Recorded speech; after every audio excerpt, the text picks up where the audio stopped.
Okay, welcome everyone to the deep dive. Great to be here. Today, we are really digging into something pretty fascinating. It's pulled straight from this sermon given way back in 1954. And it puts forward this, well, really powerful idea that Dhamma, the teachings, the principles, it doesn't just guide you, it actually actively protects you. Right, if you practice it properly. Exactly. And we've got specific snippets from this sermon to work with today. Yeah, and it's not just some abstract idea in this text. It lays out a very specific way that practice leads to, like real protection, tangible happiness. Yeah. Right here, right now. Wow. And it uses traditional Pali verses, but gives them a very particular interpretation. And it all kind of kicks off with one key Pali phrase, doesn't it? So our mission really for this deep dive is to unpack what this sermon actually means when it says, Dhammo have rakati dhammakari. What does that protect? Yeah, what does it really look like according to the source? Let's start with that core Pali bit from the source because it really sets the whole thing up. It begins with that main statement.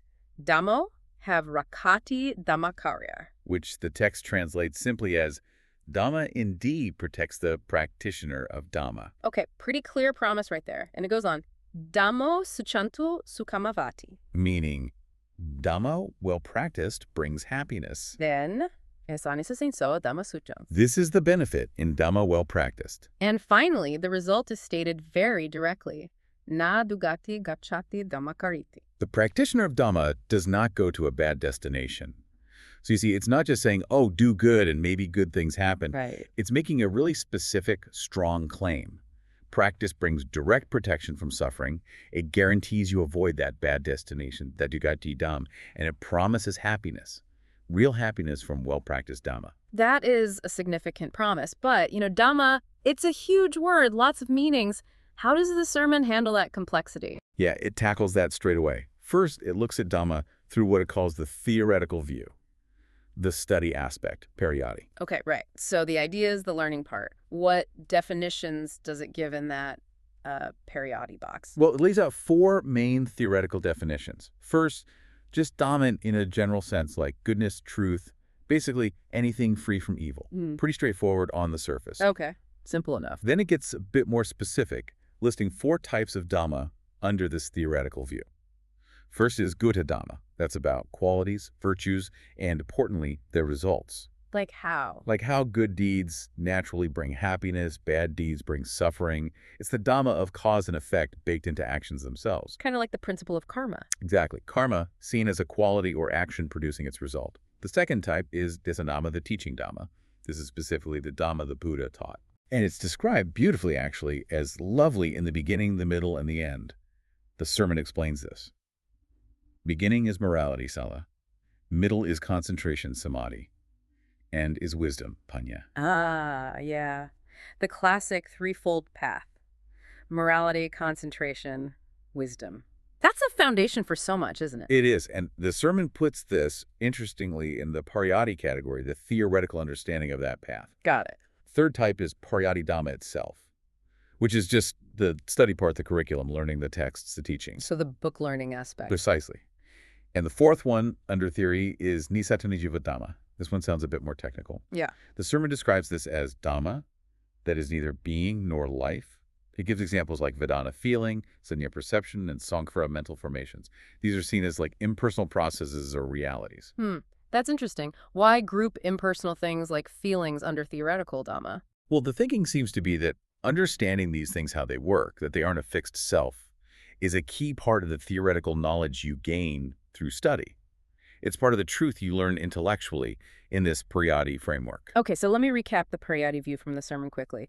It covers general goodness, the main teachings like Sila, Samadhi, Panya, the actual study of it all, and even understanding these impersonal mental bits. And the sermon also ties purity into this view. It does, yeah, directly. It links this theoretical understanding to purity of body, speech, and mind. And it quotes those three well-known Pali principles. First, sabapasa akarana, not doing any evil with body, speech, or mind, basic ethics. Standard stuff, right. Second, kusala supasampada, doing all good again with body, speech, mind as best you can. And third, saketa pariyodapana, purifying your own mind. Okay. The sermon says these describe purity, and this is what it frames this as the Pariyatti way of looking at purity, the understanding and practice of it on this sort of ethical, intellectual level. Gotcha. So that's the theory side, the understanding, the learning, the ethical base. But you mentioned earlier the sermon suggests something deeper, something that gives the real protection. Exactly. This is where it gets really distinct. The sermon introduces what it calls the practice approach, Pahipati. And it argues that the actual Dhamma that protects you isn't just these principles or theories you learn. It's a real, tangible, pure sphere or center that exists inside you. Wow. An actual internal thing. Describe that. What's this inner Dhamma sphere like, according to the sermon? The source calls it the sphere that makes the human body. It's pictured as totally pure, clear like a crystal or a mirror, and starting out maybe the size of a chicken egg yolk. Okay. And crucially, the sermon says this sphere arises from that purity of body, speech, mind, and intention we just talked about under Pariyatti. So that ethical groundwork isn't just theory, it actually makes this inner reality manifest. So the outer purity, the Pariyatti part, isn't the final goal itself, but it's what leads you to discover this inner thing. Precisely. And the sermon goes further. It describes this incredible inner journey, mapping out a whole hierarchy of subtler and larger inner bodies or spheres that you realize as your practice gets deeper. It's like leveling up, unlocking these deeper layers of inner Dhamma. Levels of inner Dhamma, seriously. Yeah, the sermon lists them out. It starts with the sphere connected to our ordinary human body. Then you realize a subtler human body sphere, then celestial, subtle celestial, Brahma, subtle Brahma, formless Brahma, subtle formless Brahma.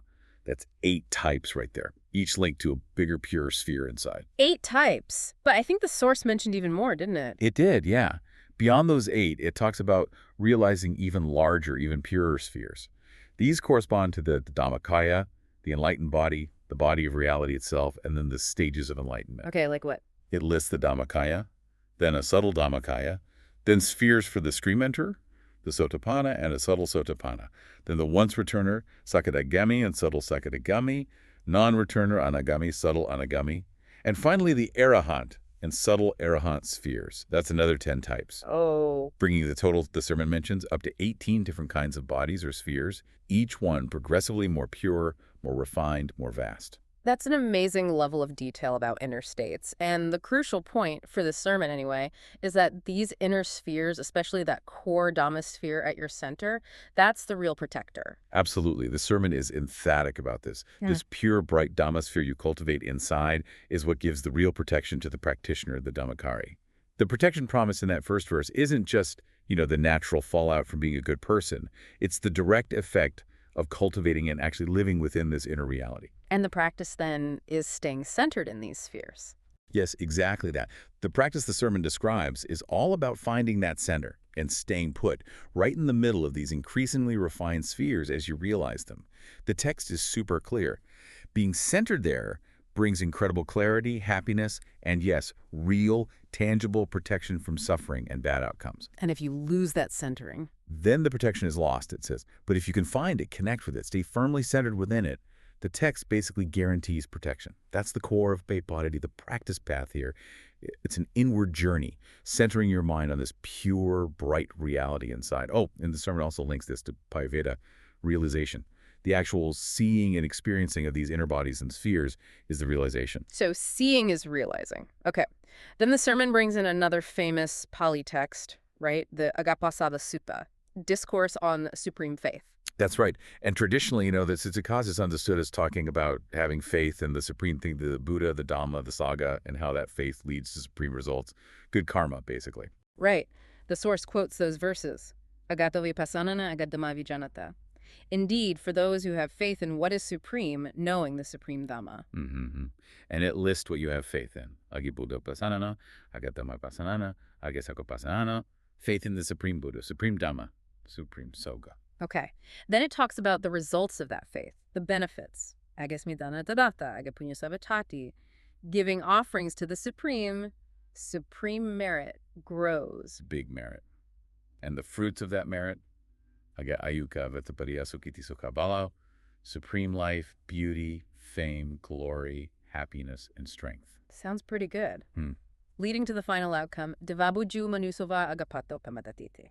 Whether you're born as a diva, a celestial being, or a human, you attain the supreme and you rejoice. I mean, on the face of it, that sounds like a lovely teaching about faith in the triple gem and being generous towards it.